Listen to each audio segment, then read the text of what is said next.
Welcome to USA Global TV and Radio, where our mission is to provide education, entertainment, hope, and inspiration.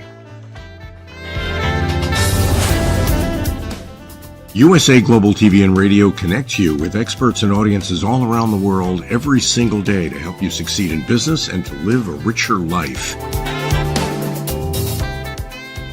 Visit us at usaglobaltv.com to learn about career and life-changing training and mentoring programs like the Listening Mentor. Subscribe to our newsletter to stay informed about our special programs and offers. Discover how you can become a guest on one of our shows or a host or producer of a USA Global TV and Radio show of your very own. That's USA Global TV and Radio, where the doctor is always in.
Hello, everyone. Good morning, good afternoon, good evening, and welcome to USA Global TV and Radio, where we provide world-class education, entertainment, hope, and inspiration. And 2024 is the year that we are helping our entrepreneurs sell their vision. To learn more, go to our website, usaglobaltv.com. I'm Jacalyn Kerbeck, and today our show is the United Kingdom News and Culture. Sometimes I feel like I should be doing an episode of National Geographic with what's going on outside my window, but that's another story for another day. We are going to get started with our expert correspondents. Joining us is the star of our show, DIANN FLOYD. Let's welcome her. Hello. Good morning, Dr. Jacalyn. Great to see you. Great to see you as well. I see you are in the Story Garden. So are you in Texas? I am in Texas in my home, and this is where all the magic happens.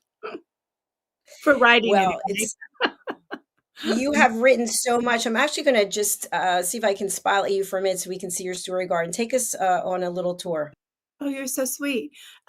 Well, looks like I have a flower growing out of me, but that is a giant sunflower that I painted. It's from Florida up to there, so almost to the top.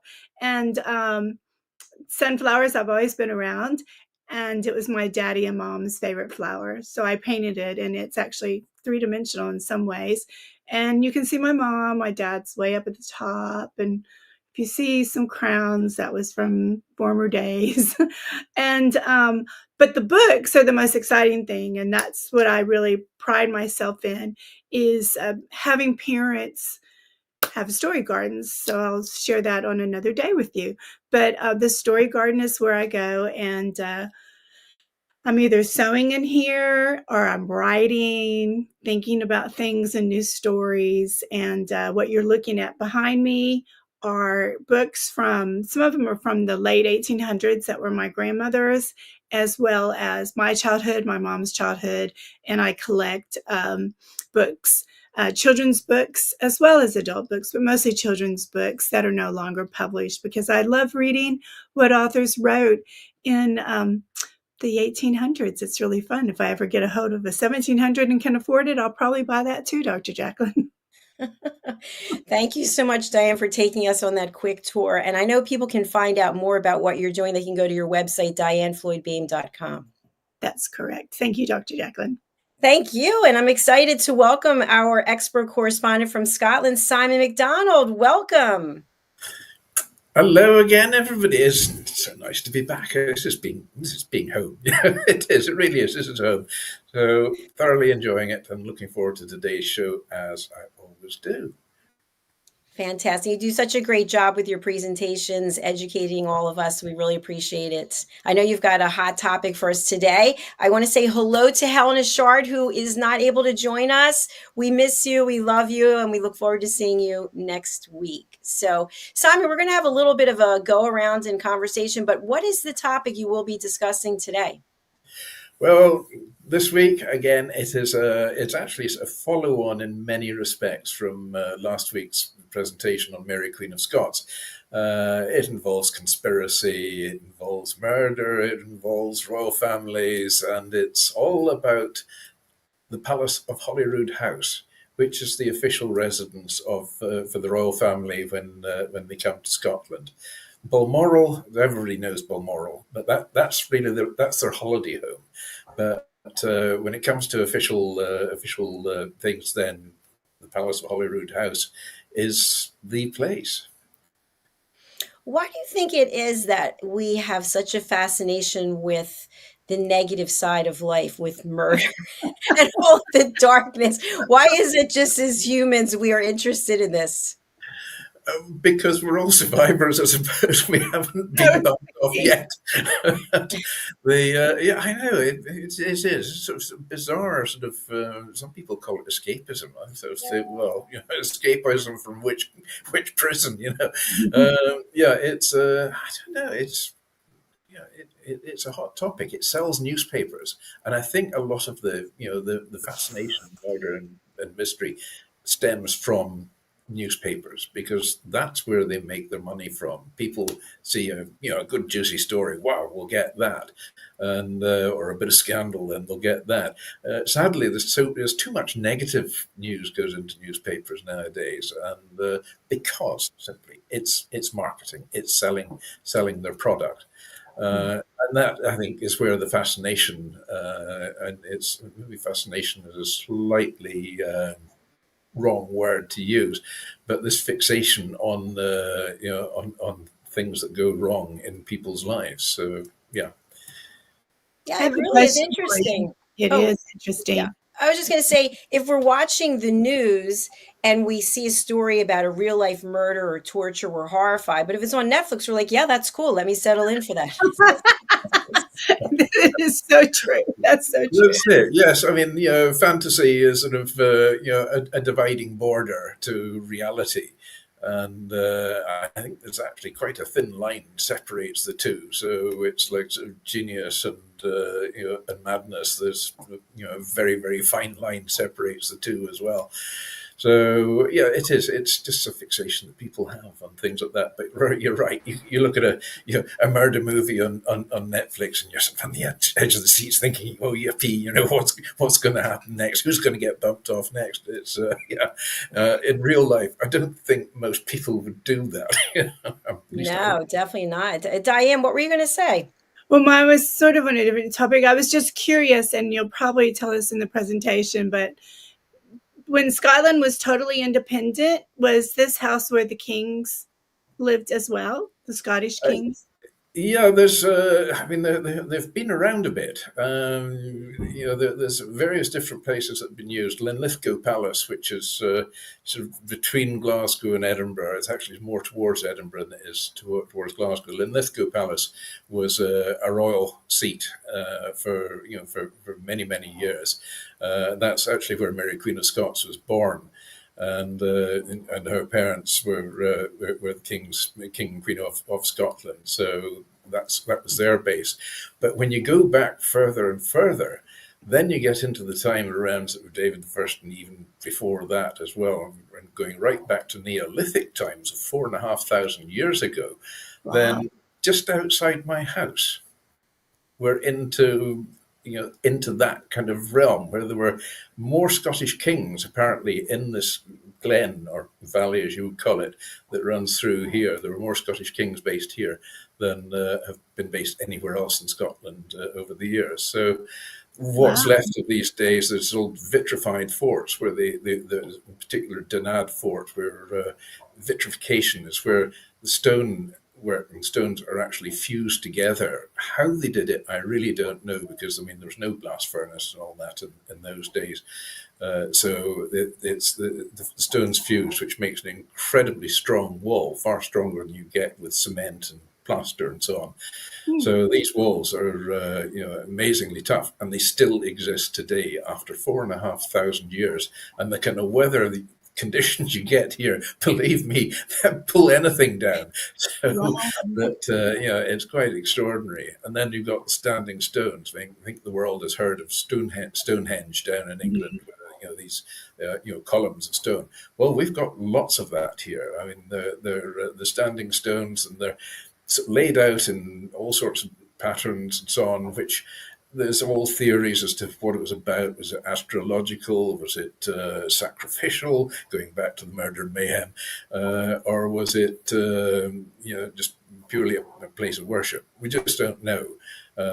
Because there was no written history in those days. But in this glen here, which is about 2 or 3 miles long, there's lots of burial mounds going back to the Neolithic times, and then there's lots of settings of the standing stones. One set in particular, which is very accurately laid out, and there's a lot of work going on to try and work out why that was done. So a pretty historic area, this. Historic people, like me. None of us are getting any younger, and I just seem to be aging by the hour. Well, that's a good thing, because the other choice is not so good. So, Well, Simon, I'd love to have you fill us in on any news that's taking place over in Scotland, keeping us up to date. Well, going down south of the border into England, sure, then, of course, we've all heard about King Charles has been in hospital having a prostate procedure. And at the same time, the Princess of Wales has been in the same hospital having an abdominal procedure as well. So she's keeping very quiet about what it is, and I respect her privacy, and I think she's absolutely right. She's entitled to a bit of privacy there. Anyway, they both left hospital at the beginning of the week, both on the same day. They're going to be out of action for a few weeks to come yet. I think King Charles, I was about to say Prince Charles there, I can't get my head around this because I've lived with the Queen for so long, that 70 years old, just about all my life. I've lived with the Queen on the throne. I was actually about a year or so when her father was king as well. So this is 2 kings and 1 queen I've got through so far. How many more will I manage? But anyway, they're doing well. I think King Charles will be probably back in action before Catherine. So yes, but I wish them both very well. Coming back to the north of the border, well, just now the COVID inquiry has been going on, and the last few weeks it's been going on in London. They've now shifted up to Edinburgh and see if they can hammer a few Scots on that one as well. So today, Nicola Sturgeon, who was our First Minister for a few years there, she is in the hot seat today, getting a good grilling. And she's actually a very clever orator, a very clever speaker, and so she's holding her own extremely well. I've noticed in the inquiry going on in England, there were a few people squirming in their seats, shall we say, at some of the questions being fired at them. But Nicola Sturgeon's holding her own.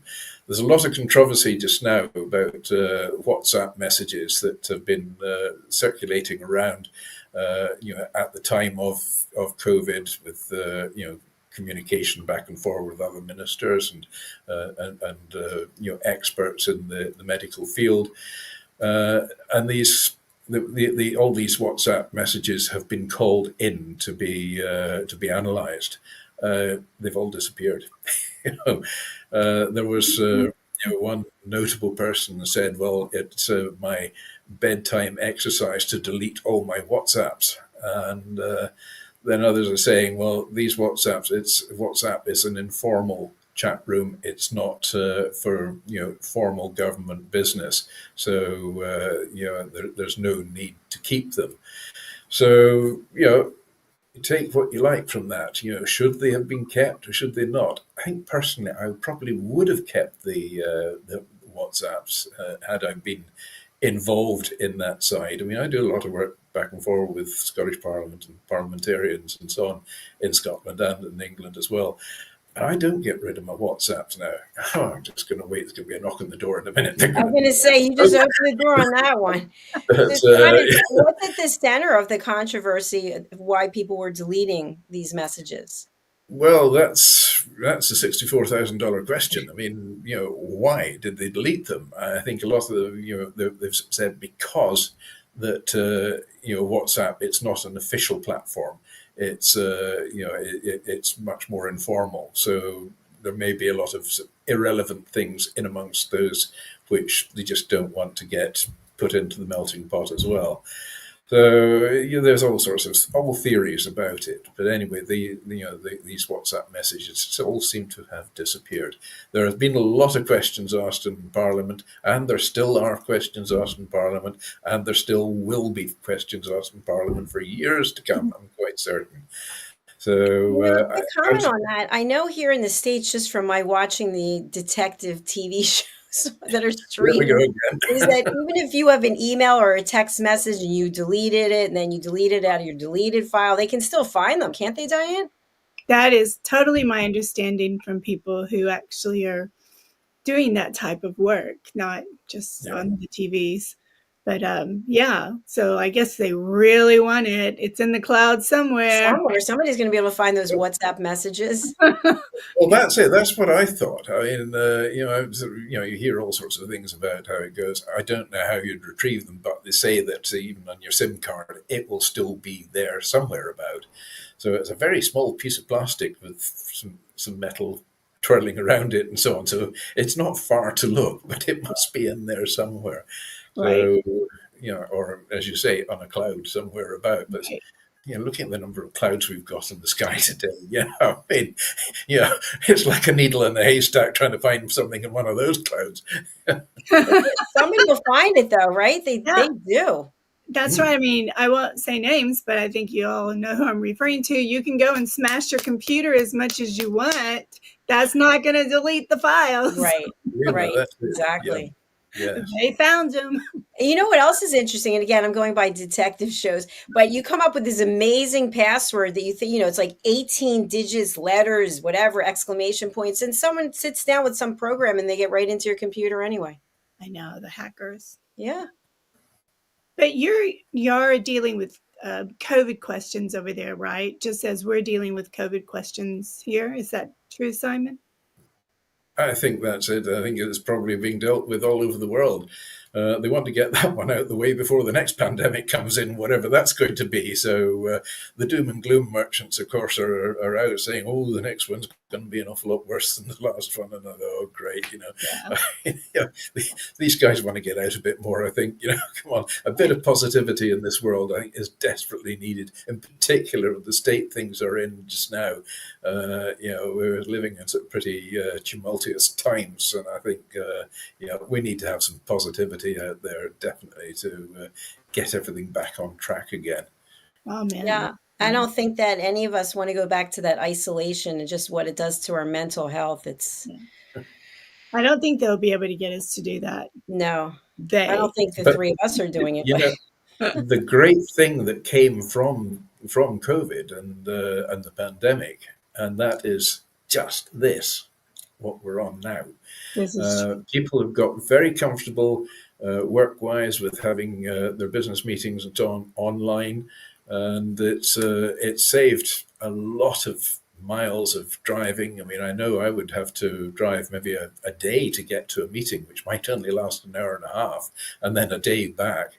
Now I can have 4 or 5 meetings in a morning and not even leave this chair. So it's certainly speeded up life, and it's brought down the air miles, and the land miles, which means you're burning less fossil fuels, which has got to be good for the environment. So it's a win-win all round. So this has been the one really positive and very, very good thing that's actually come from a negative thing with the pandemic. And any negativity, if you look hard enough in a negative situation, you'll find something or get something positive out of it if you really try. True. It's very true. I agree with that. Yeah. Yeah, absolutely. Diane, what's going on in the great state of Texas? Oh, the border crisis. But now, yay for Governor Abbott. He's kind of made it where every state's a border state now, so people can really understand what we're going through here. And it's sad because so many young children are being brought over for all kinds of bad reasons. So we're dealing with that. But right now we're having beautiful weather. So we're all like, oh my gosh, it's so exciting. 2 weeks ago it was ice and now it's springtime and our flowers are freaking out trying to bloom. I'm like, open, close, open, close. Not yet. It's not Easter, So, but anyway, but people are getting excited. People are outside walking and enjoying life. And that's what I love, Simon, you'll love this. So I always say people up north in North America, Minnesota, Maine and all that, they must laugh at us Texans because we're like, oh my gosh, I was iced in for 2 whole days. It was the most awful experience, They're like, oh my gosh, these people. I just saw today on Facebook, one of my friends posted that here in South Florida it was 61 degrees and she had on like her overcoat and a fire going. It's whatever you get used to though, right? That's true. And your blood gets thinner the hotter it gets, right? It does. So I know when we lived in the Philippines for 3 years and we came back home, with the Philippines, it gets very hot, right? And so when I came back home, I was like freezing with the air conditioner on, and they're like, "It's 80 degrees in the house, Diane." It's okay. I'm like, I'm still so cold. It's so true. Simon, is it freezing there? No, it's been really quite bizarre because in the evenings the temperature drops down below zero and it freezes hard and you're expecting everything to be iced up in the morning again. But no, it's actually been quite warm in the morning, and it's today it's been a bit of a howling gale, and the rain is sort of going that way rather than that way. As I sort of keep looking out to sea and sort of saying to people, yeah, well, the tide's not coming in today, it's coming down. And that's pretty much the way it's working out today, that's for sure. But we've got yet another storm. It's just one after the other. We've had 10 storms this year already, which is, been, some of them been quite dramatic. We had, it was the last one that we had there. All the roads in this area were blocked with fallen trees or flooding or landslides. So they had winds hitting on in excess of 100 miles an hour, and the horizontal rain to go with it. So just masses of trees. I went down to Glasgow, which is normally about a 2.5-hour drive from here to go to the big city, the bright lights, and the work teams that were cutting up trees and so on. I mean, we've certainly got plenty of firewood in Scotland just now, I can assure you. But, the trees that have come down over the roads, I mean, these guys have got a really busy time, and they are working round the clock just now, just trying to keep the place clear and also shore up the hillsides after all the landslides have been having as well. So if this is global warming, then I think, and this is the start of it, then we've got to think pretty seriously about how we're going to deal with it in the future. But it's been some winter this year, So I'm looking forward to the summer, because by the laws of averages, if it's been really rotten through the winter, it's going to be a pretty good summer. So I'm looking forward to that. But it won't be hitting on the kind of temperatures which you're getting in Florida or in Texas, I can assure you. But they'll be very pleasant temperatures anyway. Anything will be pleasant compared to this. But on the positive side, your spring is going to be spectacular, because that's why everything's so beautifully green and the flowers, right? Yes, the green is. I think it's a green algae that's growing from all the dampness we've been having. Uh, but yeah, it was interesting to see what Dr. Jacalyn saying. Oh, yeah, the flowers, they open, they close, they open, they close. I mean, I went around the garden yesterday morning, and there's a lot of buds coming out, which, this morning will be the same. But just wait for the evening; they'll just go whoop and clam up, because it's going to get cold again, undoubtedly. Well, that's what I was saying at the beginning of the show about National Geographic, because last night I heard this loud noise, banging on the roof, and it was dark out, and I thought, you know what it is? Those iguanas are freezing out there, and they're trying to get back into the roof. I think that's what it was. And as the show's going on, I see like vultures and ravens. I'm thinking there's a dead body on the roof. So after the show, I have to go and check. But because it's gotten cold, everything wants to come inside. Yes. Yeah, I think it's more murder and mayhem. Vultures basic are survival. Well, we're at the point of our show where it's time for your presentation, Simon. How do you feel? Are you ready? Yeah. Excited? Yeah, I'm ready. I'm ready anytime at all. Yeah, because today I'm actually sort of really giving you a bit of a tour of the Palace of Holyrood House. It's, as I said earlier there, it's the official residence of the British monarch in Scotland. And it's located at the foot of the Royal Mile in Edinburgh, which is a beautiful, long, straight street going up a hill. So you've got the Palace of Holyrood at one end, and then at the top end, you've got Edinburgh Castle. So it sort of links previous week's stories together. And just across the road from the Palace of Holyrood, we've got the Scottish Parliament, which is just known locally as Holyrood, as opposed to Hollywood. So at the opposite end of the Royal Mile, as I say, we've got Edinburgh Castle. The Holyrood House, as it's often just referred to, has served as the principal royal residence in Scotland since the 16th century. And it's a setting for state occasions and official entertaining as well now. In Charles III, he spends 1 week in residence at Holyrood House at the beginning of summer, if we get one, where he carries out a range of official engagements and ceremonies. The 16th century historic apartments of Mary Queen of Scots, who we spoke about last week, and the state apartments are used for official state entertaining, and they're open to the public throughout the year, except obviously when members of the royal family are there in residence. So the Palace of Holyrood House, it was actually designed by Sir William Bruce and built between 1671 and 1678, with the exception of the 16th century Northwest Tower, which was built by James V. The palace, it's laid out around a central classical style 3-story plus attic quadrangle layout.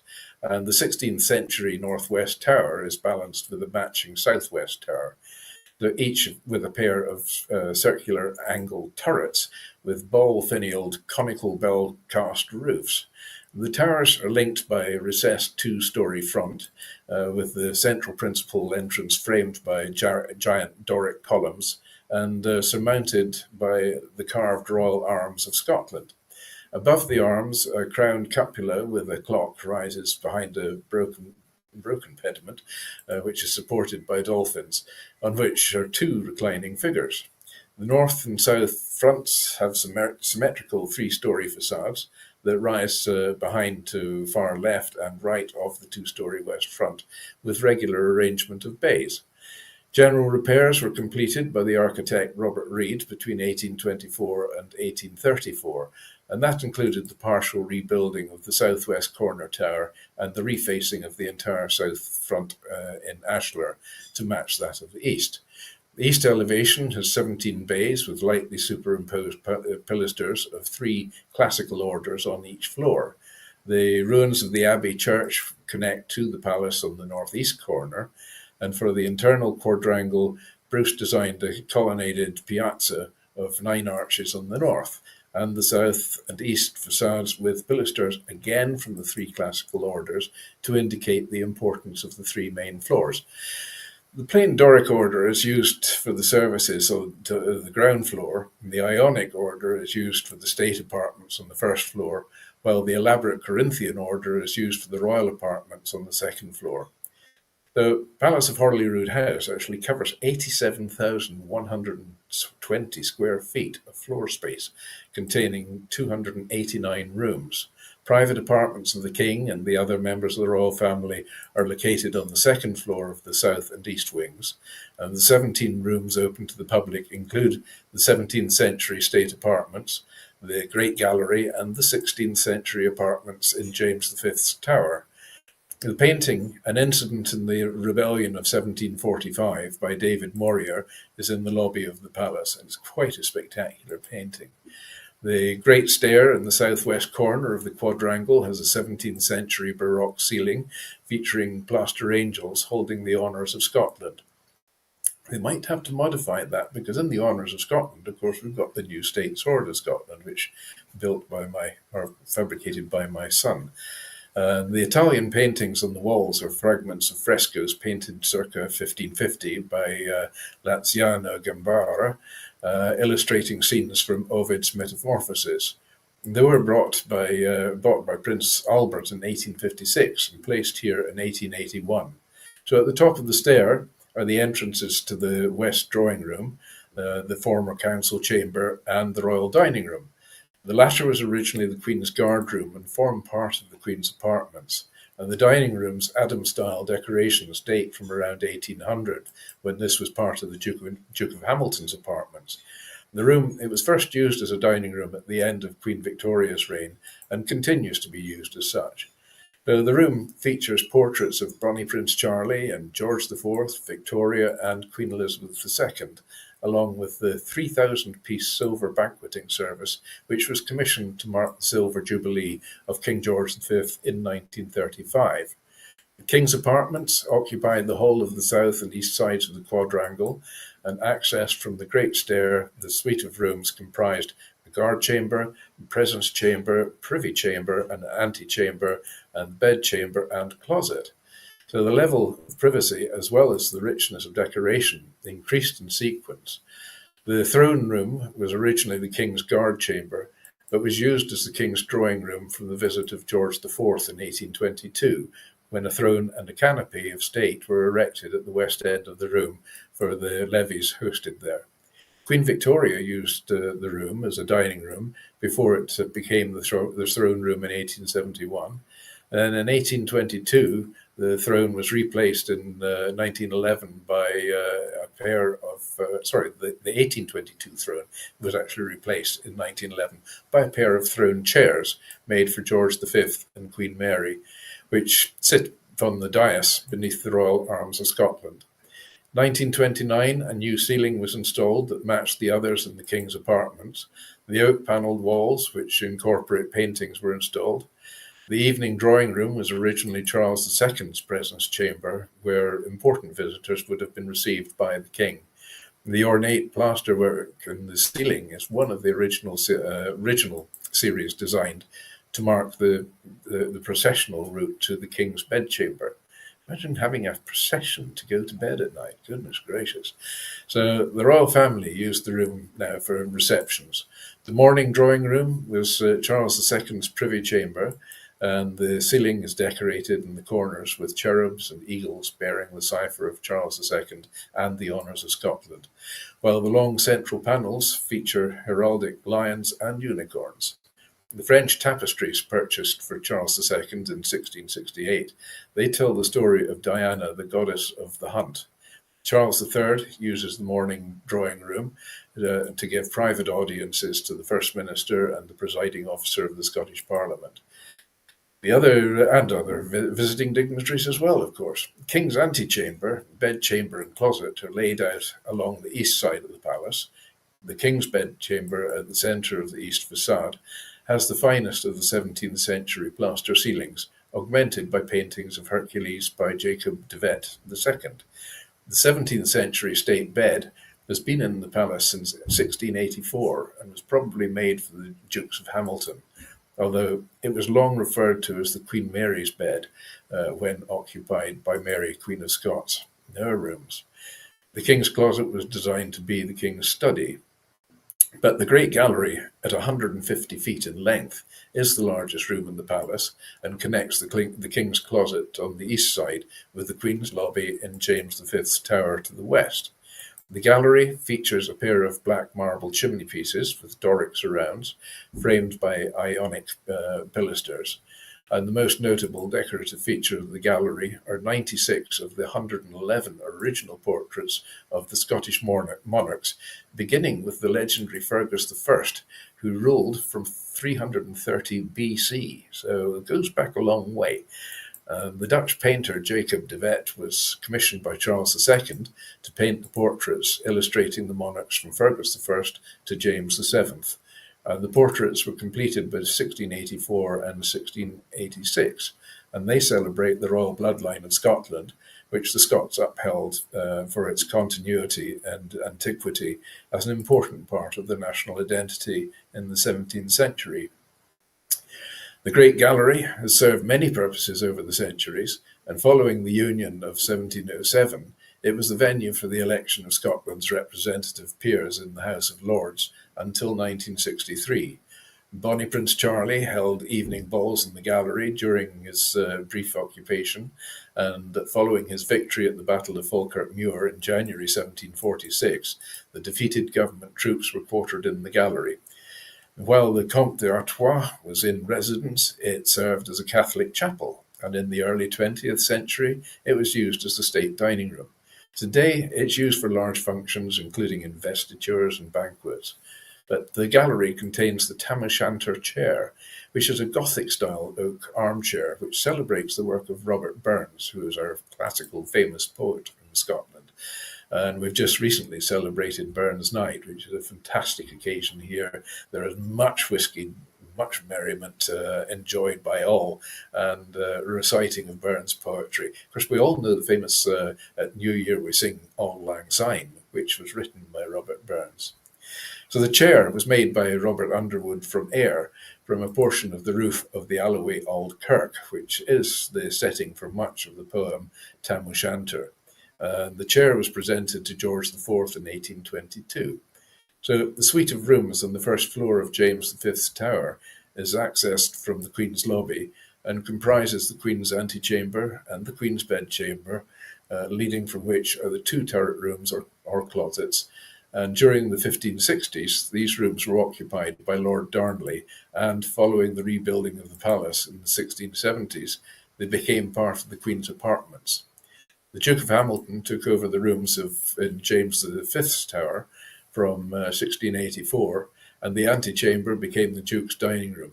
So much of the decoration of this room actually dates from the mid-19th century, when the historical apartments of James V's Tower were open to visitors. The room also contains a series of tapestries and portraits of Elizabeth, the Queen of Bohemia, and she was the daughter of James VI, who was also James I of England. The Queen's bedroom, also known as Lord Darnley's bedchamber, is dominated by the so-called Darnley bed. The bed was actually supplied to the Duke of Hamilton in 1682. The Stuart connection was provided by Bonnie Prince Charlie, who occupied the Duke of Hamilton's apartments in 1745 and slept in this bed. The room is linked by a small spiral staircase to Mary Queen of Scots' bedchamber on the second floor. The suite of rooms on the second floor of James V's Tower was occupied by Mary Queen of Scots from 1561 until 1567. And Mary Queen of Scots' outer chamber was where Mary received her visitors and where her audiences with John Knox took place. But it's also the room in which David Rizzio, who was Mary's private secretary, was stabbed to death, and his bloodstain can still actually be seen in the floor in the place where his body was left. The room is now used to display a range of Stuart and Jacobite relics that have been collected by successive monarchs, and among the relics associated with Queen Mary are an embroidery of a cat and a mouse, and she made these while she was in captivity in England. Now, this possibly alludes to her relationship with her cousin, Queen Elizabeth I of England, with Mary as the mouse and Elizabeth the cat. And the Darnley jewel was probably made for Margaret, who was Countess of Lennox and mother of Queen Mary's second husband, Lord Darnley. The emblems and the inscriptions refer to the Countess's hope and ambitions for her grandson, the future James VI. But the jewel was purchased by Queen Victoria from the collection of Horace Walpole in 1842. The memorial to Lord Darnley was also commissioned by Lord Darnley's parents after his murder and implicate Queen Mary in his death. So several of the inscriptions have been removed, possibly by James VI, depicted as a child in the picture mourning his father. The compartmented oak ceiling in Mary Queen of Scots' bedchamber dates from Queen Mary's time, and the monograms IR, which means Jacobus Rex, and MR, which is Maria Regina, refer to her parents, who is James V and Mary of Guise. Below the ceiling is a frieze painted in grisaille with the honours of Scotland. The Palace of Holyrood House, along with Buckingham Palace Garden and Windsor Garden, was actually excavated on the 25th to 28th of August in 2006 as part of a special edition of Channel 4 Television's archaeology series called the Time Team. Now, the archaeologists uncovered part of the cloister of Holyrood Abbey, running in line with the existing abbey ruins, and a square tower associated with the 15th century building works of James IV was then discovered. The team failed to locate evidence of the real tennis court, which was used by Queen Mary to the north of the palace, as the area had been built over in the 19th century. An area of reddened earth was discovered, which was linked to the Earl of Hertford's burning of Holyrood during the rough wooing of 1544, which we mentioned again last week in our piece about Mary Queen of Scots. So among the objects found were a seal matrix, which is used to seal the wax seal for correspondence or documents, and a French double Tournois coin, which was minted by Gaston d'Orléans in 1634. So there we have everything you need to know about the Palace of Holyrood House. It's a beautiful building. It's really, really lovely, and it's a stark contrast in architectural style to the ultra-modern Scottish Parliament buildings across the road. And the Scottish Parliament buildings, they still worry me a lot because, we have some clever architects in Scotland, but they got a Spanish architect in to design this one. And the glass roof dome panels in the top of the room, they're made in the shape of upturned fishing boats, which at the time said a heck of a lot about the state of our fishing industry. So that building bothers me a lot. And everybody says, but it's the most important building in Scotland. Well, it used to be a brewery. Now, you don't get much more important a building in Scotland than a good brewery. And it was the biggest of the breweries as well. So that was an important building. So. I love some of the pictures, especially this one. Yes, that's Mary Queen of Scots' bed. It's very nice looking bed. It's a very spooky room.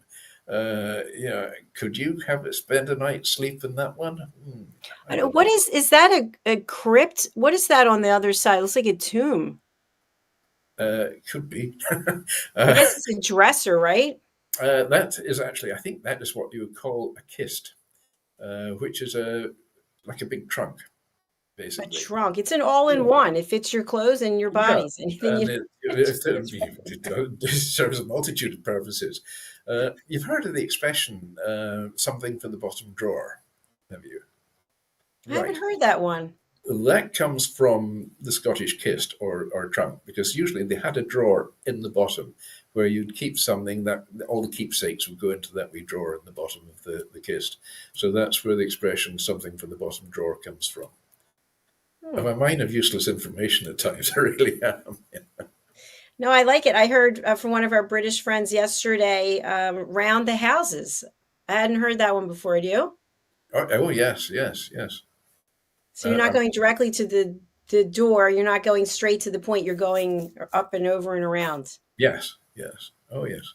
I mean, there's a lot of these things as well. I mean, mean, I used to have a food smoking business, which was in a very, very remote area of the West Highlands. I'll tell you about that one day.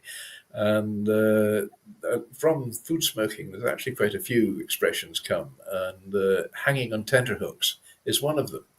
Because in the old days, you would have these long wooden bars with hooks through them, and when they were making kippers or smoking herring, then they would hang them by the eye sockets on those. And at that stage, the herring would be very delicate when you hang them up. So you get the odd one because it was so delicate, they'd drop off the hooks and so on. So a very precarious position to be in. So that was hanging on tenter hooks. And these bars were called the tenters. So, Diane, we can't hear you, but you're not on mute, so I don't know what's going on. Sorry, I was coughing earlier, so I put myself on mute. Okay. So I want to go back to this fabulous presentation you did. So there is an entrance for the king and the queen. They could have like their own private entrance, correct? yes. So, but did they also have like secret entrances that no one knew about, so they could get their separate sneak a separate person? So they could be a little bit naughty, yes. But these were, usually built under the excuse it's an escape route. Which I think was probably, the architect maybe had that in mind. But I think you find that a lot of the early kings and queens and so on had other things in mind. And of course, somebody's always watching somewhere, so it's not a secret. Oh, yes, yes. And do you think they ever got upset that they had a procession following them as they're trying to go to bed? It would bother me. Having said that, I've got a dog called Isla that follows me everywhere. This is true. And then you had did you call it the King's Mile? The road did you call it the Royal Mile? Yes, the Royal Mile. The Royal Mile. The Royal Mile is a beautiful, beautiful road. It's quite a steep hill going up, but there's some fantastic, really fascinating buildings. Very, very old buildings going back to the 1600s. And off the Royal Mile, there's lots of little, they call them a close. It's just narrow passageway. And a lot of these led down below ground into just an absolute labyrinth of little passageways and so on. And they do murder and mayhem tours, and because there was all sorts of skullduggery went on down there. Quite fascinating. I'm going to research into these sometime and have a serious look at what's what. But it's seriously haunted in that part of Edinburgh as well. But there was a lot of bloodshed going back into those days as well. But our Scottish kings. I mean, I mentioned there Fergus I. And that, you're dating back to 330 years BC. It's our lineage for our monarchy in Scotland goes back further than any other country in the world. That's amazing. Fascinating. Now, on this Royal Mile, was it originally was there a place underground? So if the king needed to escape, because I know in some countries where I walked the Royal Mile, but it was underground, so the king could escape if he heard somebody bad was coming. Oh, I mean, everybody was bad in those days, including the king himself. They bump into each other. It'd be the busiest route in Edinburgh, that I think. What are you doing here? Oh, funny seeing you. Quite, yeah. Put that knife away. There's a good boy.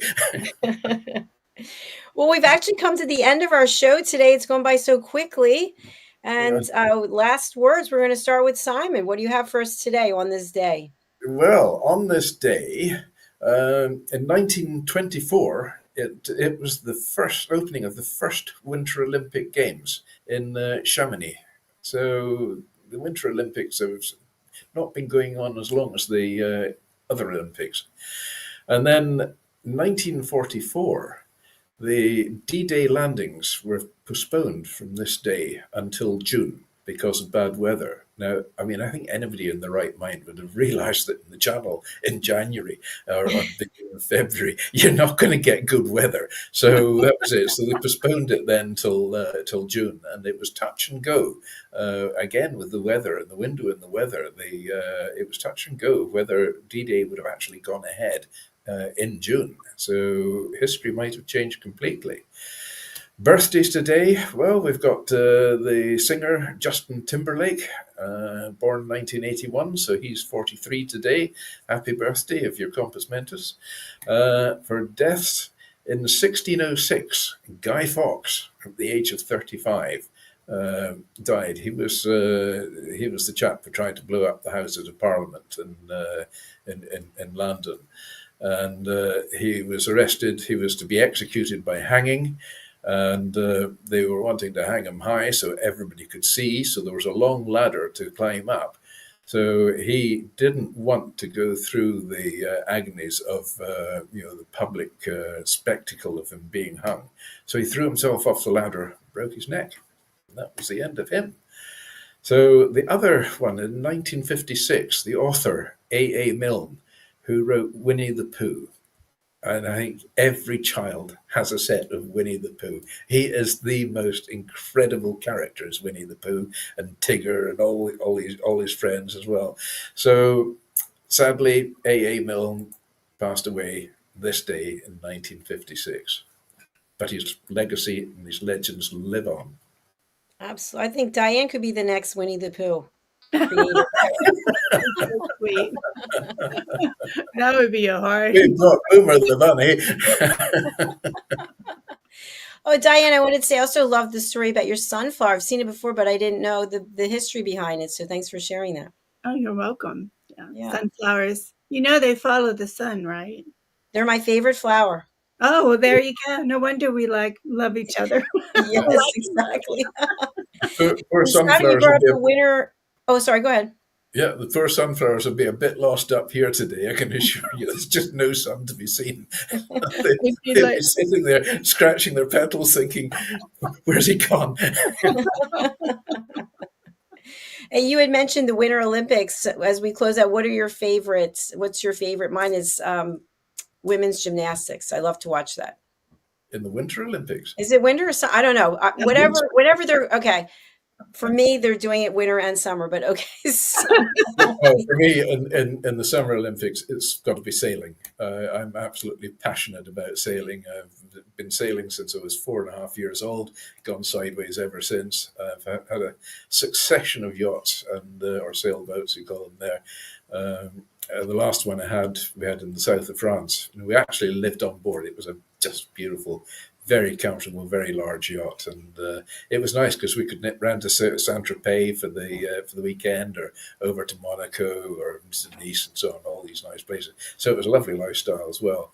Prior to that, I had 2 ex-Olympic race boats, and I raced those boats seriously. I was fortunate to be able to get some good sponsors behind me as well. I had to work hard to get to the level I was doing, but I used to race those on a very regular basis, both nationally and internationally as well. So passionate about sailing, absolutely love it. When are you making your comeback? Well, I mean, actually, it's so sad. I feel really, really awful at the moment because this is the first time in my life I've not had a boat, and my feet are drying out. I mean, I should have wet feet. So, but watch this space. I mean, there's going to be another boat somewhere popping up, no doubt, and I will be a happy bunny and probably do a broadcast one day from the high seas. So it'll be at an angle like that. Sorry, the way the rhombus is going, it's going to be an angle like that. Diane and I might have to come over and help film. Yes, that would be fun. Yes. We do have some comments, by the way. I'm sorry that I didn't see these before, from Gisela Jabin. I hope I said that right. Hello and greetings. And Giselle's in Wales. Yes. Wales. Love the topic. We all love a bit of mystery. And also, thank you for such fabulous history and insight, Simon. Thank you so much for commenting. We appreciate you commenting and watching. Very nice. Absolutely. All right. We've got to go because Global Social Entrepreneurs is coming up right next. So as we close out, Diane, what's the best way for people to get in touch with you? My website, DIANNFLOYDBOEHM, and sign up for my newsletter, and you can discover everything that I'm up and doing. Fantastic. And people can take out their devices. They can go ahead and scan the QR code. We're giving this a try to see if we really like this or if we Thank like the you. banners going across the That's bottom. fabulous. Thank you. So, all right. And Simon, what's the best way for people to get in touch with you? Oh, wow. I mean, multitude of ways. Send a carrier pigeon. That's the easiest one, probably. Well, actually, I'm greedy. I've got two websites. So you've got simon-macdonald.com, or the other one I've got for my other hat I wear, my day job as well, is aquaculture-fisheries.com. So there's two websites, or you can email me, macdonaldsimon@ymail.com, or any other way. Shout, hey, Simon. Hey, and you can check all of us out on LinkedIn. So we're all over there. All right. That's Thank it. you, everyone, for being here. We really appreciate it. Please do stay tuned for Global Social Entrepreneurs with Ann Scotland. Have you ever seen the show? Yes, it's She wonderful. does a great job. She's fantastic. Yeah, she really is. So we're going to close out. And before we do, DIANN, any upcoming events that you have, books that you're putting out? And then we'll go to Simon. No, I am in the writing mode and studying some history at the moment. I think there's more going on. She's just not telling us, folks. That's what I'm gonna tell you. Yeah, I think she's probably going to be writing a book about Holyrood Palace and Mary Queen of Scots. Simon, how about you? Oh, I'm just busy. I've got consultancy projects running all over the place at the moment. I've got one in the States. I've got one in Kenya, one in Zambia, one in Switzerland, and another one going on in Scotland as well. Apart from that, I've got another book in the making just now. It's at the editing stage, so that will take forever. And then looking at a Mark II of A Rhyme in Time, which will be a similar theme as well. So I like to keep busy. Yeah, if you don't look forward to a Monday morning, it's time for a career change. I've got several careers I can play with. I can go. Ruby Bell Tolls. All right, we have to go. Let's take a look at this book trailer for Ruby Takes Chicago. Stay tuned. Thank you. Bye, everyone.